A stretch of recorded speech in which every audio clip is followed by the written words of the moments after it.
Lalalala, ayan, gagawa naman tayo ng merienda dahil sobrang init today. Ayan, pinakulang ko lang yan sa water, sugar, at banana. Tapos, meron tayong milk, at meron tayong pang crush ng yellow.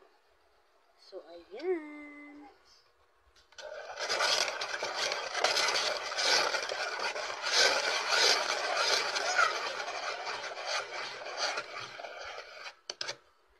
Sobrang hirap pala dito, pero okay lang, kaya yan, laban lang.